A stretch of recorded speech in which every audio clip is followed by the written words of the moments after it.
Hello, welcome everyone.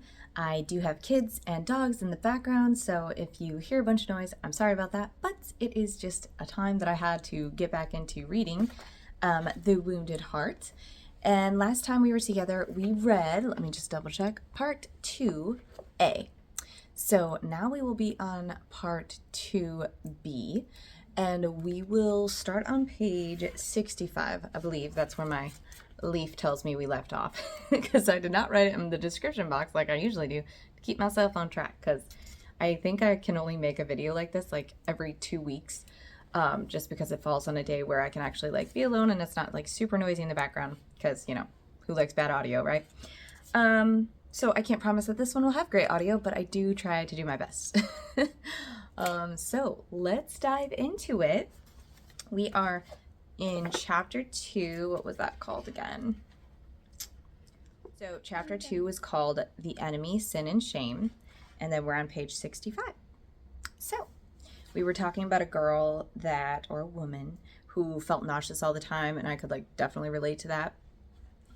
So I will just start about the top to kind of like regroup. So, this woman could not bear praise or success. Good events set off a hunger. What she knew, she would eventually lose. She later recalled praying for hours that her brother would not come into her room demanding OS. Many evenings would pass and she would relax and enjoy the stillness of the night, only to hear her brother's door open and the creaking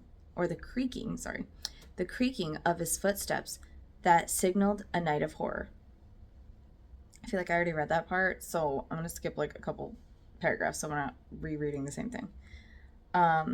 So in a deeply sad and perverse way, the only relief she found was in destroying her desire for escape. Now, years later, whenever some delightful event occurred, she felt herself tighten and flee from the rising desire for more. Whenever the desire to be loved and to be enjoyed was aroused in any setting, she experienced a wave of nausea and shame. Longings and shame were wed to her sense of being. A woman whose only worth was in being used for someone else's pleasure. A good rule of thumb can summarize the major point of the story. We ignore the issue of depravity and feel shame about our longing for what God intended us to enjoy. It should be so different.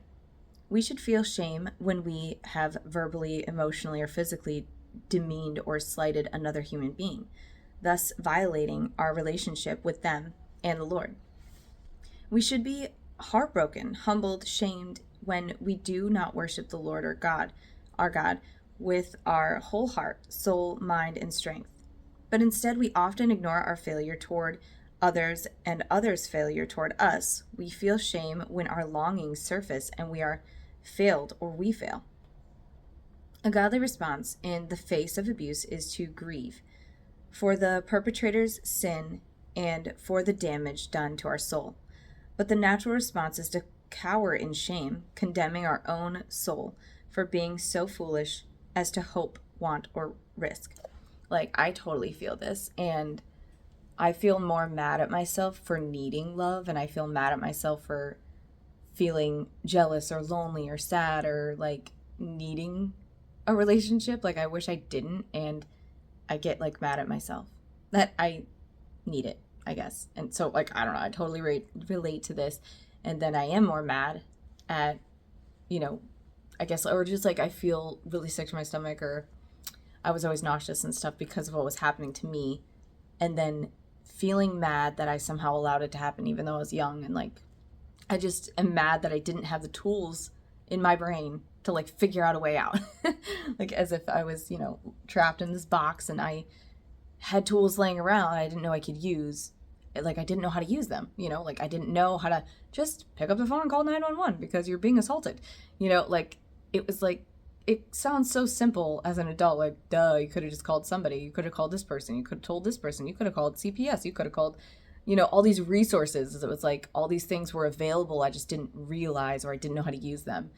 And I thought the worst about it. And, you know, when we're in church, we were taught like the government, the state, like CPS, all that stuff, counseling and medicine was all like a bad thing and something to fear. So like, why would you reach out to like for help to someone that you're afraid of when you think like they're just going to destroy your family, they're going to ruin your life, they're going to, you know, make you get disowned or whatever. So, and for some reason being disowned or kicked out of the family was like the biggest dishonor, like a Mulan. And I don't, it was just like such a huge deal. So now I try to raise my kids knowing that like, obviously there's boundaries and obviously there's things like we got to train them how to treat us, right? But there's not this like looming fear that no matter like if they do anything wrong, they're just gonna like get kicked out of the family. Like it's crazy that we thought that. And I don't even think it was my mom necessarily personally making us feel like that. It was like the church's mentality and just some things that they would preach about made us so afraid of that. And because our church was like a giant family, if we ever had to leave the church for some reason, we would be leaving our family, you know, like we were all super close. Anyways, that's my commentary for that.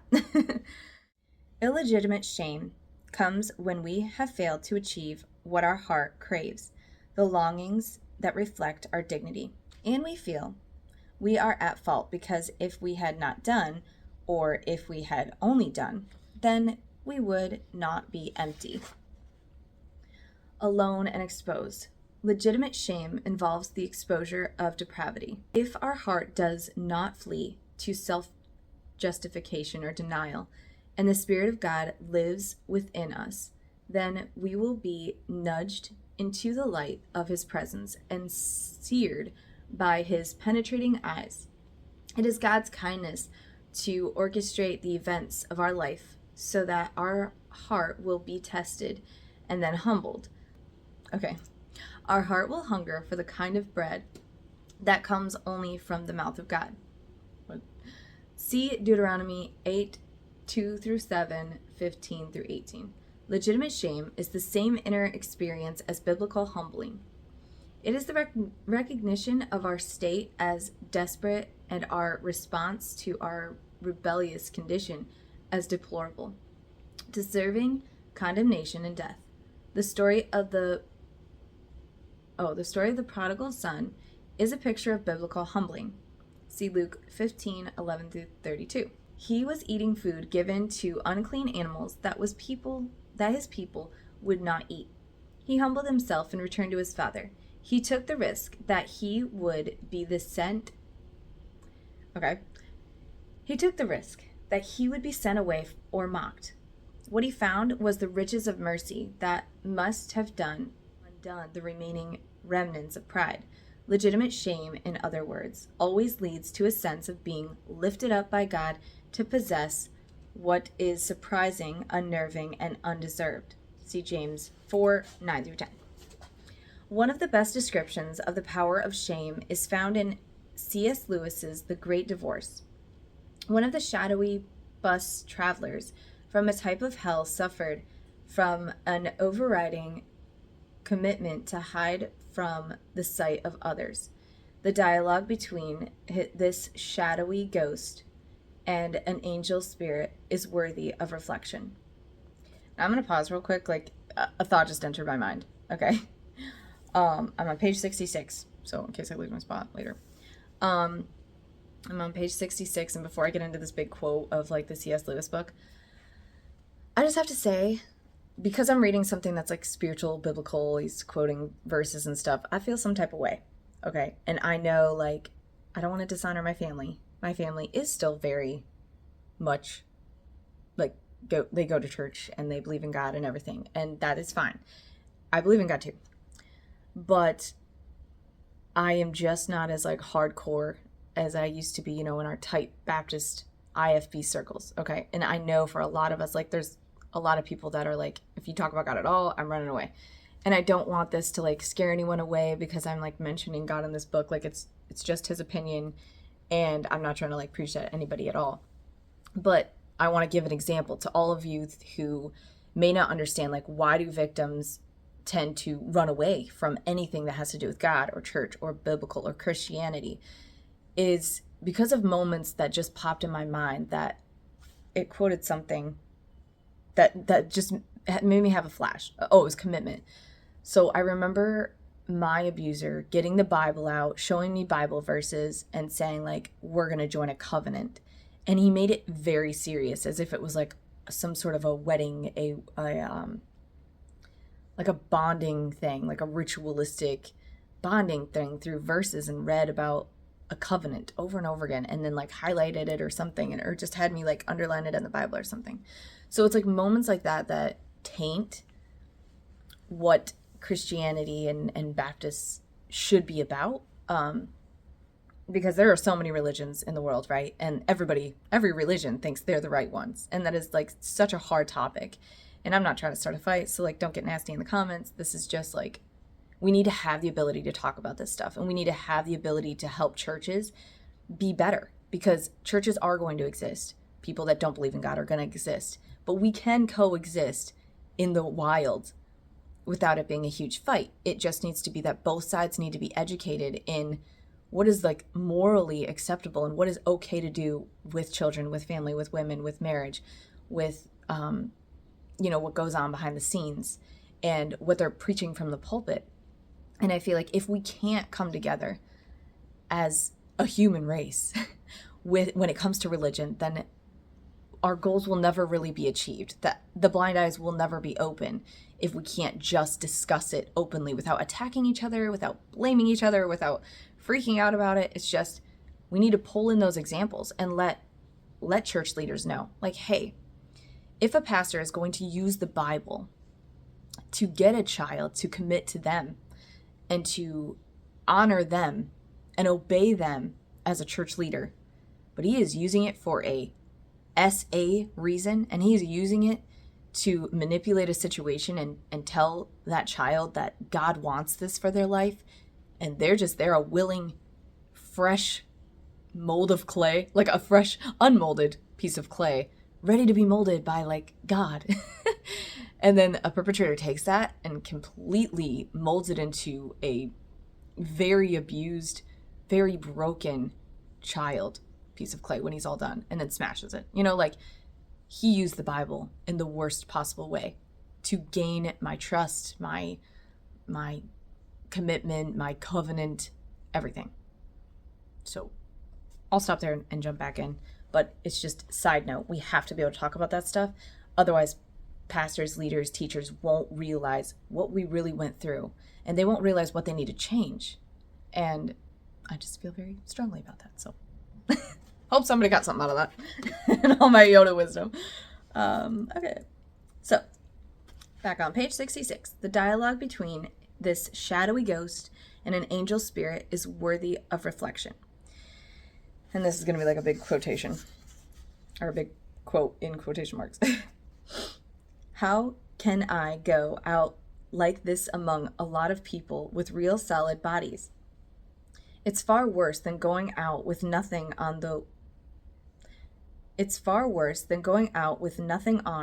would have been on earth. Have everyone staring at me. Oh, I see. But we were all a bit ghostly when we first arrived. That'll wear off. Just come out and try. But they'll see me. What does it matter if they do? I'd rather die. But you've died already. There's no good in trying to go back on that. The ghost made a sound, something between a sob and a snarl. I wish I'd never been born, it said. What are we born for? For infinite happiness? Oh, that wasn't a question. For infinite happiness, said the spirit. You can step out into it at any moment. But I tell you, they'll see me. An hour hence, and you will not care. A day hence, and you will laugh at it. Don't remember on earth there were things... Don't you remember on earth there were things too hot to touch with your fingers, but you could drink them all right. There were okay. There were... Oh, what just happened? Oh my gosh. I think this flower moved, it scared the crap out of me, and I thought it was a ghost. Because I'm like reading about ghosts.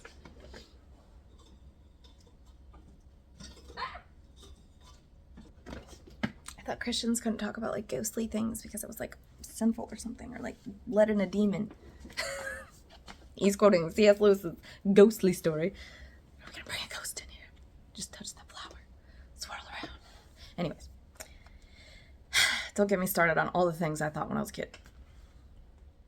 But I tell you, they will see me.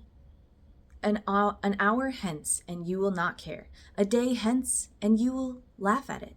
Don't you remember on earth, there were things too hot to touch with your fingers, but you could drink them all right? You could drink them all right? Or no, drink them all right? I keep saying it like that. Shame is like that. If you will accept it, you will drink the cup to the bottom. You will find it very nourishing, but try to do anything else with it, and it scalds. I mean, I guess that's true. Kind of. Like, you can drink hot coffee, but if you, like, burned it on your lap, you'd probably be like, ah! The ghost battled with the shame of being seen and known. The spirit offered life, but the process involved embracing shame. In fact, drinking the hot liquid so that it would transform the soul from death to life. If it was handled without being embraced, it would destroy. If consumed, it would harm, but eventually bring perspective and relief. Shame is an excellent path to exposing how we really feel about ourselves, what we demand of ourselves and others, and where we believe life can be found. It unearths the strategies we use to deal with a world that is not under control, not under our control.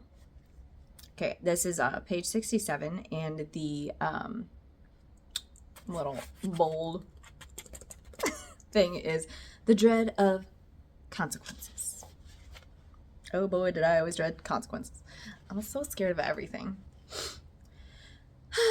The dread of consequences. Another element involved in shame is the anticipated outcome of being found out. Rejection. Rejection is almost always a byproduct of being seen as deficient, even when the exposure involves a failure of minor proportions. A friend I know ruminated in shame all day over a failure to respond to an invitation on time. She saw it as a blunder that would be remembered for years by the mavens of the social circle she was so desperately desired to join. Her blunder was not a sin. Nevertheless, her soiled dignity would be like a mark of Cain haunting her all over the earth. Like, I feel that. I always do something and then I'm like, oh my gosh, and I feel bad about it for like ever and ever and ever, and I just rethink it over and over and over again, and I think, oh my gosh, my boss hates me because I said this one thing really weird and it was awkward, and I should have said something else, or my ex was in a fight and I had so many better things to say, and then I'm just like, oh no, oh no, oh no. Pretty dumb. Okay, just kidding. If you do that, it's not dumb at all. It's just how we are. If life and continued relationship with our false god depends on the quality of our sacrifice, then performance is required for life. The tension to keep up the pretense will be overwhelming. If we are found lacking in whatever is required, then we will pay the exacting cost of failure. The cost can be our life for our life or no. Stop it. The cost can be for our life or reason for living, therefore. It is often not that great a sacrifice to give up our family, health, or relationship with God in order to achieve momentary relief from the pressure. The dread in being found out is sufficient to fuel radical denial, workaholism,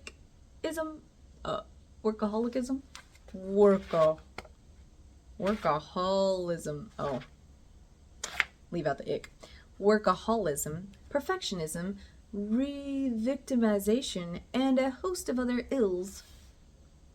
But the fear is greater than simply losing relationship. It is the terror that if our dark soul is discovered, we will never be enjoyed nor desired nor pursued by anyone. Let me illustrate. A fight I had with my wife ended in sharp words and angry accusations. I turned away from Becky in fury. Though she was only on the other side of the bed, she might as well have been on the other side of the universe. Oh man, I feel that right. Like, bedroom fights. Yeah, it's like you're there, but you're so far away. And there's California King. Never mind. Sorry, Rihanna popped in my head. I turned away from Becky in fury. Blah blah blah. After a time, I knew my barbs were absurd. What the heck is my barbs? Like my barbed wires? My barbs were absurd, unfounded, and cruel. I could not imagine how she could ever talk with me again. I wanted to say I was sorry, but it seemed as empty as apologizing for murder. How could I have been so mean? Yeah, right after a fight, you're like, why did I say that? Like, I do actually love this person. Oh, whoops. What was she thinking? Would she even accept my apology? Shame filled my being like cold water rushing through the hull of a sinking ship. As irrational as it may be, given my godly wife, I could not imagine her wanting to be in a relationship with me. The triggering event was and resulting shame is worse than being rejected, because rejection assumes a path by which to return to acceptability. The fear involved in shame is of permanent abandonment or exile. Those who see our reprehensible core will be so disguised and sickened that we will be a leper and an outcast forever. Next capital bold thing is empowering trust. Page 68. The three elements of shame, exposure, revelation, and consequences, are relatively complex, but what complicates shame even more is the final aspect, trust. Shame is the outcome of a failure in trust. Trust is a giving of our soul to another with the hope that we will not be harmfully used. Such trust invests in another the power to determine whether or not we are acceptable and desirable. When trust defined as an empowering of another to determine our desirability and worth is absent, shame is usually not experienced, even with exposure of our dignity or depravity. For example, I likely would not feel shame when I am caught performing a vulgar act unless I cared about your opinion of me. True. If I wanted to offend you, then to be caught doing something vulgar would delight me. Shame is experienced before the one I've entitled or given the right to judge me. Ultimately, that is the prerogative of God alone. To give that privilege, in essence, the opportunity to bestow or retract life to anyone other than God is idolatry. Okay, then I just idolize every single person in the world because I care about what every single person on the planet cares about me. I mean, kind of, like, that's kind of an exaggeration, but like everyone in my circle, like, I care if I offend them. I would care if they caught me doing something wrong. I would care, I just care for people in general. Like, I have like a overcast of caring for everyone, even my worst enemy. I care if they're okay, in a sense. Like, I don't want to be the reason to cause anyone harm. So, like, I guess everybody my idol. I'm sorry. This concept helps clarify further the difference between legitimate and illegitimate shame. Idolatry is placing our longings for what only God can provide in the hands of our creator instead of the creator. What? Oh, it says God can provide in the hands of a creature instead of the creator. Sorry. When I live for my work or my wife, then I have made them my false god. When I am failed, when I'm failed by somebody else, okay. When I am failed, and I can be absolutely sure that a false god will be impotent at the point of my greatest need, then I will experience the shame of failure and misplaced trust. The writers of Scripture are crystal clear that dependence on a false god will inevitably result in loss, pain, and shame. See Isaiah 42:17, 44:9-12. A false god will disappoint. A friend recalled waiting for her father in an airport where she had a 2-hour layover. 2 days before her scheduled flight, they had planned on this meeting at the airport. As she waited for him, she was aware of a slight fear that he might forget. She cautioned herself against putting too much hope in her father, a bundle of energy who has time for everyone and everything but her. She waited with keen anticipation, rehearsing in her mind the things she wanted to share with him.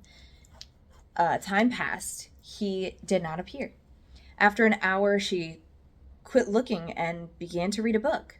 Every time she would look up to see if he was finally coming, she would feel a wave of self-hatred and shame. Her hope of connection with a man who was her false god, the one who could bestow or retract life, failed her, and she was ashamed.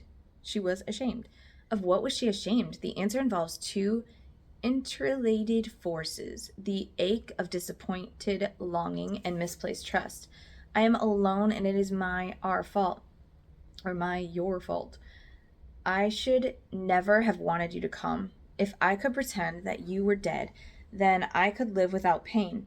Longings that are raw and exposed make a person feel naked and shamefully alone. I do really I know everybody's gonna be like, oh, I don't like the whole God and the Bible talking in this thing, but I can relate with a lot of things he's saying, and that's what we need to just take what you want out of this book. Take, the thoughts, take the food for thought, or whatever you want to say. Get what you want out of it. You don't have to take it all super seriously and do everything he says and believe everything. You're just absorbing what you feel is relatable and go off that.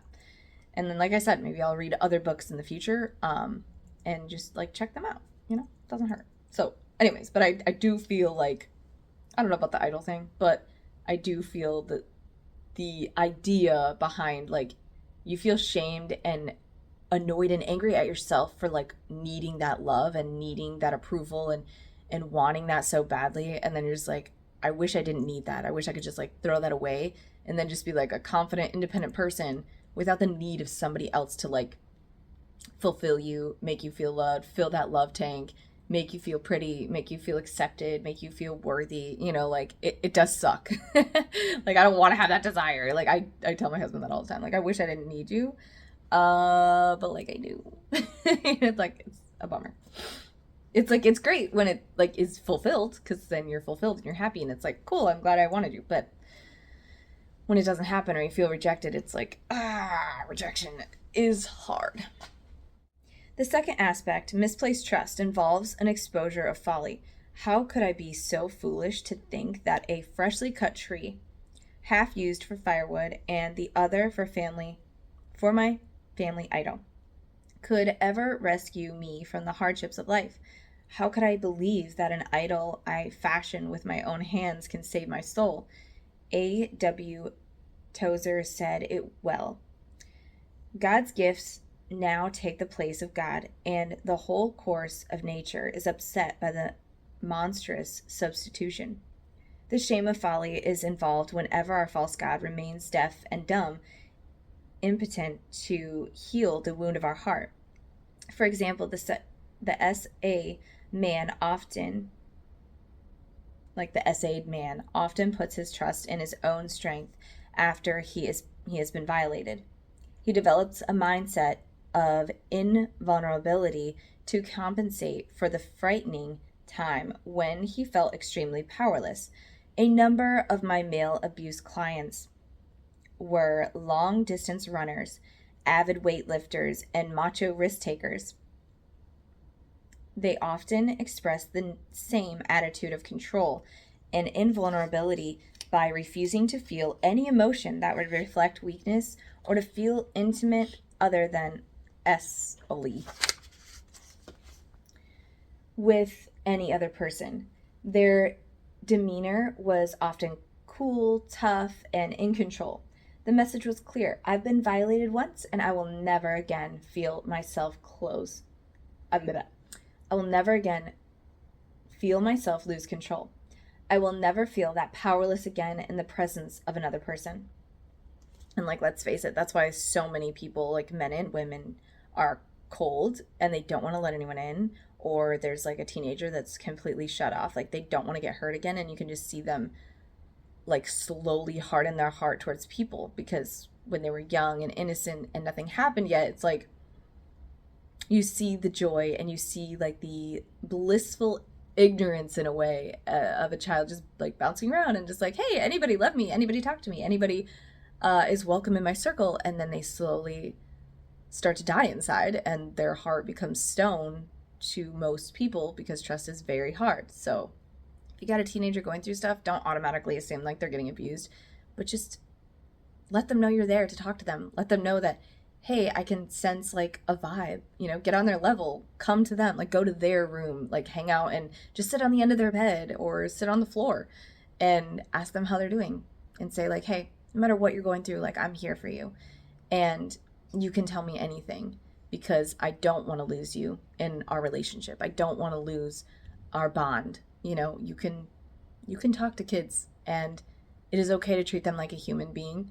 And I know like as a new parent, I didn't know how like to have a balance of like, I'm your parent, but I don't want to treat you like the strict Baptists treated us, as like you are better seen, not heard, and things like that. So it's definitely a hard balance to know how to have a good relationship. And I'm sure I'm screwing things up all the time, but at least just be open-minded about parenting and like what you can do for them because they will become adults someday, and everything we do for them and to them will matter at the end of the day. Like, you could be the reason that they go to therapy, or you could be like their light at the end of the tunnel. So like make myself gonna cry.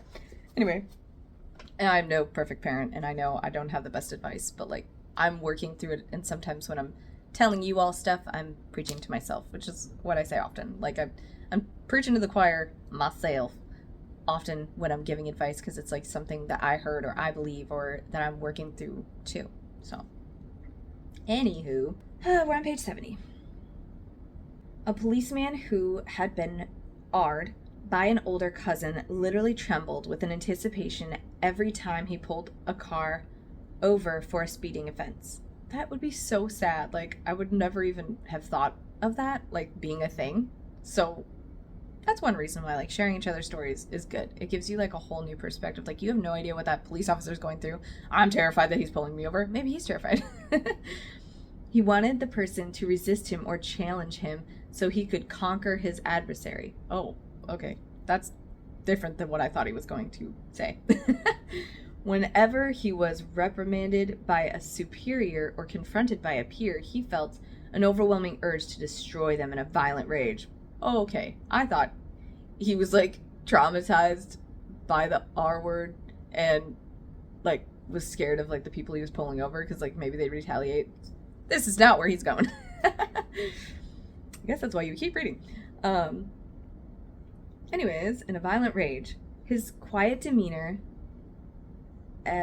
albeit, I don't think I've ever read the word albeit. We've just always said it, I know undereducated, okay? Like, remember, I was homeschooled and strict Baptist, tiny little Christian school. And I don't think the teachers were like, they didn't have to go to like real college to teach us. So like, remember that. Anywho, albeit slightly cocky and self-assured, covered over intense shame whenever someone belittled him. The false god of total control over others mocked him when he failed to perform well. False gods are a diverse lot. They can include people, objects, or ideals. Central to a false god is the assurance that we will be protected by their ministrations, and when they fail us, or we perceive that we have disappointed them, the combined shame of rebellious independence and naked aloneness floods our soul. Legitimate shame is very different. If we have acknowledged God as the one and the only one who has the power to determine our acceptability, then we will feel only grief, not shame, over loss or disappointment. The prophet Isaiah, speaking of the suffering servant, reflects that hope in a statement that is a foundation for dealing with injustice, wicked misuse. I offered my back to those who beat me, my cheeks to those who pulled out my beard. I did not hide my face from mocking and spitting. Because the sovereign Lord helps me, I will not be disgraced. Therefore I have set my face like flint, and I know I will not be put to shame. He who vindicates me is near. Who then will bring charges against me? Let us face each other. Who is my accuser? Let him confront me. It is the sovereign Lord who helps me. Who is he that will condemn me? 50, it looks like chapter 56 through 9. And I don't know what book they're quoting, if I already said it. Yeah, let's see, how long have I been? Okay, I'll finish like this page. We're on page 71, and then we'll be done for today. The servant of God understood that faith was not a protective shield against the brutality of those who beat him, or the ignominy of those who pulled out his beard. In that culture, nothing could have been more shameful than having one's beard plucked. Nevertheless, no one could stand as his accuser and bring his soul to shame, because the Father stood as his advocate and judge.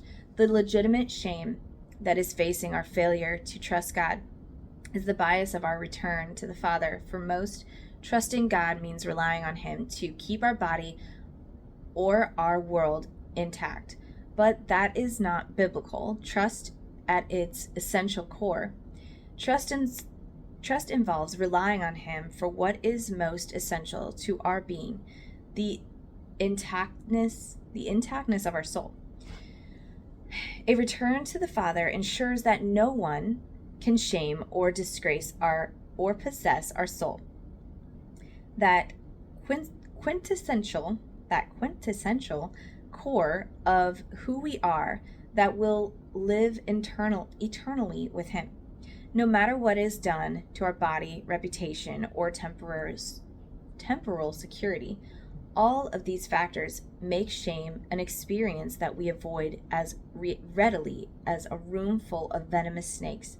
Snakes can be avoided, but the potential for shame lingers like a dark cloud over every human encounter. The strategies devised to deal with our dread of exposure are as varied, complex, and idiosyncratic as the number of human beings. But one common denominator surfaces in every strategy: deflection of our sin through the use of contempt, or perhaps in more formal or more familiar language, blame shifting. In Genesis 3, Adam felt shame and used fig leaves to cover his nakedness. When he was discovered, he did not repent. Instead, he blamed God and Eve for his fatal decision to eat of the fruit.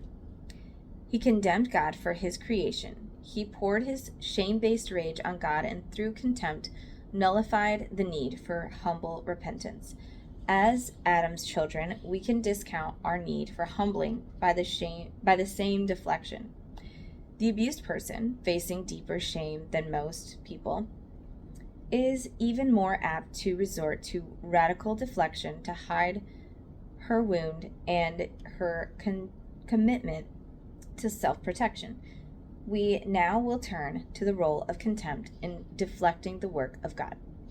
Okay, thankfully that ended on a period. So, page 71 is where we ended, and we will start. Oh, perfect! Chapter 3. Yay! Didn't even know. Okay, that worked out good. So we ended on page 71. Next time we will start in chapter 3, deflection, the clash with contempt. So, yeah, deflection. So that works out. So yeah, I'll just put in the description, all that jazz. But I better get to hanging out with the kids and a dog and our dog. A dog. I'm just gonna find a random dog. But I just think it's like really important. Because blind eye movement is all about opening blind eyes. And what were they blind to? They were blind to all the abuse that was going on. And they were blind to, they were literally putting blinders on to what was going on in the background, but also from the pulpit. And I guess kind of looking the other way when they did find things, and they would just send perpetrators to other churches to then perpetrate again. And I mean, I've heard that a lot, and there is still things going on. So put God and Christianity aside. If you don't like that, just try to get what you can out of the book. I don't want to lose people from something silly like that. We are just reading someone else's opinion. Could be good, could be bad, as is with all books, with all TV shows. You don't start a movie and, instantly if they talk about something you don't like, you're not like, click. Oh, my ring just flipped off. Hold on. Anyways, just bear with us.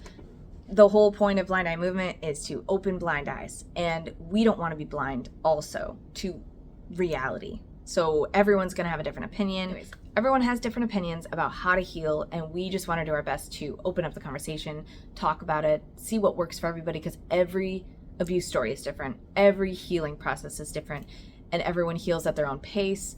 And some people aren't ready to heal for a really long time. Like, they stay in like the angry, really like bitter, stone cold feeling for a really long time. Oh my goodness, the tornado sirens are going off right now. I'm sorry. And my heat is going.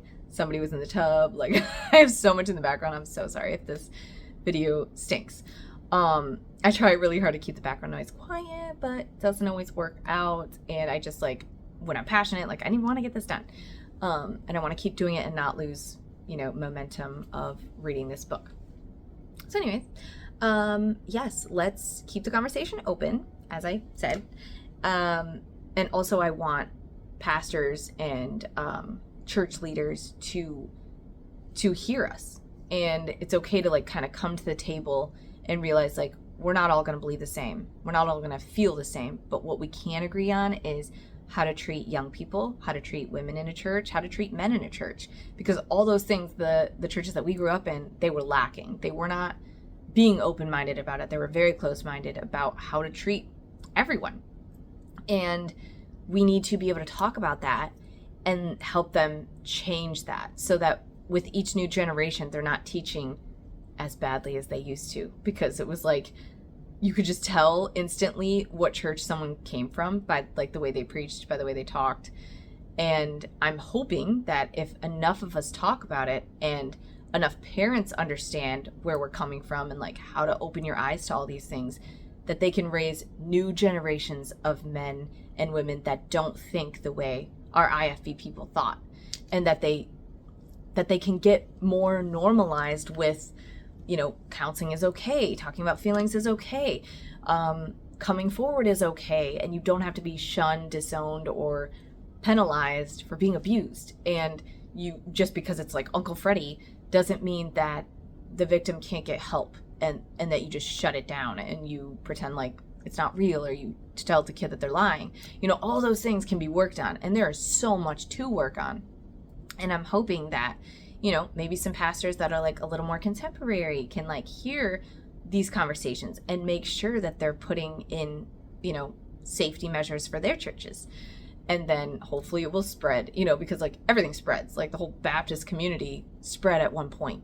Like, before there was Baptists, before there was an IFB church, there was something else. So hopefully we will keep branching off in, I don't know, modern ways of churching, and letting them know that mixing up church and state doesn't have to be a bad thing.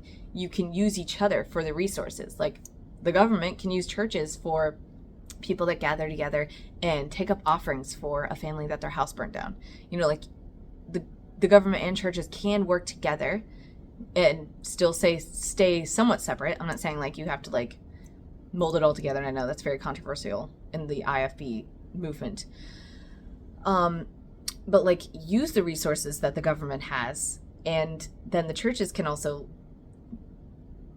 give to the community, because that's what churches were supposed to be, is a place in the community that like-minded people can gather together.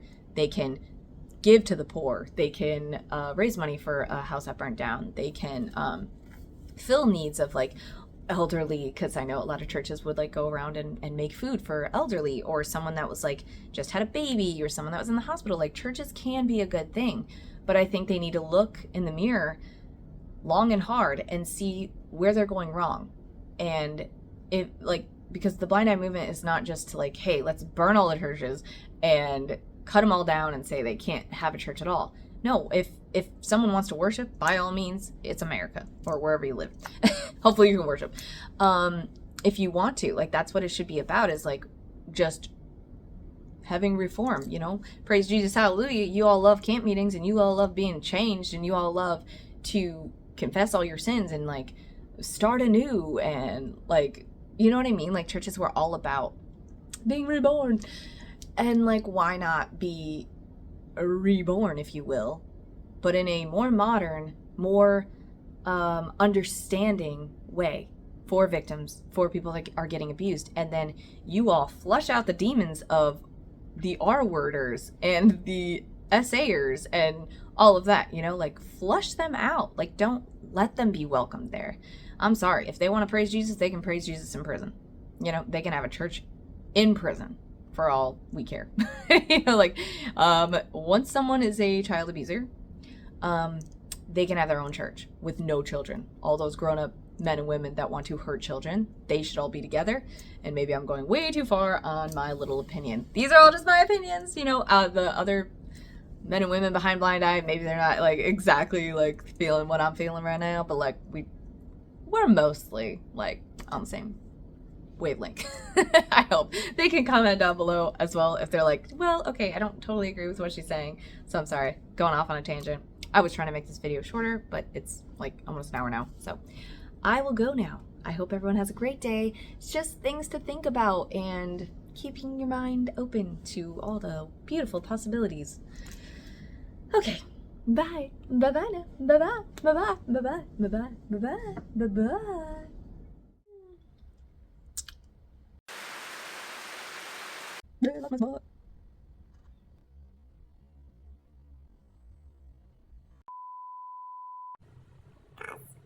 This notification.